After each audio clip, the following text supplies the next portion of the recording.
Bonjour mes petits chats, c'est Poca. Aujourd'hui on plonge dans l'Or Olympus, une BD de Rachel Smith. Ça va être une série qui va revisiter la mythologie grecque d'une manière ultra moderne, élégante et honnêtement elle est complètement addictive. Je le sais, je le dis très souvent dans mes chroniques, mais je le pense sérieusement. Dans cette œuvre, les dieux vivent dans un monde rempli de soirées mondaines, de regards gênés dans les ascenseurs, mais aussi de messages qu'ils regrettent d'avoir envoyés à 2h du matin. Des immortels, oui, certes, mais avec exactement les mêmes problèmes que nous, pauvres petits humains. Et vraiment, l'ambiance dans cette œuvre, elle est incroyable. On va osciller constamment entre le romantique, le drôle, le tendre et le dramatique. Avec cette sensation permanente d'être dans un rêve un peu mélancolique.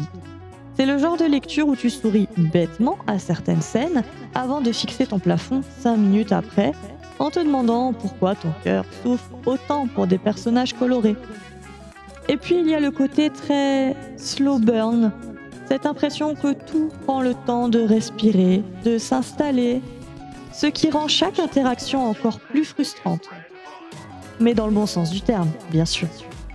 En gros, l'Or Olympus, c'est une œuvre pleine de charme, d'émotions et de moments suspendus qui réussit à rendre des dieux antiques étonnamment proches de nous, même quand ils prennent des décisions sentimentales absolument catastrophiques.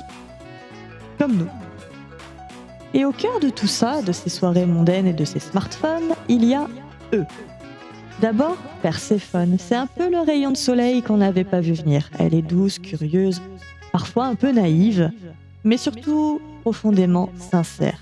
Elle découvre le monde, elle se cherche, elle trébuche aussi, et c'est justement ce qui la rend très attachante. On a envie de la protéger, mais très vite on comprend qu'elle n'a pas besoin qu'on la sauve, juste qu'on la laisse grandir à son rythme. En face, il y a Hadès. Alors, petite précision, pas celui-là, et pas celui-là non plus. Donc en gros, lui, c'est le roi des enfers, oui, mais surtout le roi des awkward moments. Charismatique, puissant, mais complètement dépassé dès qu'il s'agit de sentiments. Il veut bien faire, il essaie et il échoue avec beaucoup de style, ce qui rend, franchement, ce personnage irrésistible. Ensemble, c'est maladroit, c'est tendre, ça prend son temps. Bref, c'est frustrant, juste comme il le faut. Une relation qui se construit vraiment avec des silences, des regards et ces petits moments où on se dit « Allez, embrassez-vous maintenant, s'il vous plaît ». Et si je vous disais ce qui m'a plu dans cette œuvre? C'est pas comme si c'était devenu une habitude au fil de mes chroniques, de toute façon. Bon, allons-y. On a d'abord le visuel. Franchement, chaque planche, c'est une claque. Les couleurs sont sublimes, les ambiances changent selon les émotions. C'est simple. Même quand il ne se passe rien, on reste hypnotisé. On est clairement sur de l'art qui nous fait dire « Allez, encore une page », et puis en fait, 3 chapitres après, on a passé une nuit blanche. Après, les personnages, ils sont modernes, imparfaits et surtout ultra attachants. Même les personnages secondaires ont du relief. Et parfois, on se surprend à s'énerver contre eux, comme si c'était nos vrais potes.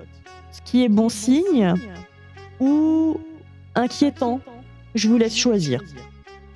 Ensuite, les thèmes. Derrière la romance, ça parle de sujets très sérieux, comme les relations, le consentement, la reconstruction, mais toujours avec justesse, sans jamais plomber l'histoire. C'est intelligent, sans être lourd. Et enfin, cette romance. Cette fichue romance, lente, mais vraiment lente. Et pourtant, ça marche. Chaque regard compte, chaque interaction te fait fondre. C'est frustrant, mais délicieusement frustrant. Clairement, on souffre, mais on en redemande. Et voilà, mes petits chats, c'est déjà la fin. Merci d'avoir passé ce moment avec moi. Si la vidéo vous a plu, n'hésitez pas à lâcher un petit commentaire. Il n'y en a vraiment pas beaucoup sur mes chroniques, même pas du tout. Ça me ferait vraiment très plaisir de vous lire. N'hésitez pas à partager la vidéo si elle vous a plu, mais à vous abonner aussi pour soutenir la chaîne si jamais vous ne l'êtes pas encore. Promis, ça fait moins peur qu'un rendez-vous avec Hadès. Et moi, je vous retrouve très vite pour la prochaine chronique sur la saga La femme de ménage. Autant vous dire qu'on va grandement changer d'ambiance. À bientôt, c'était Poca.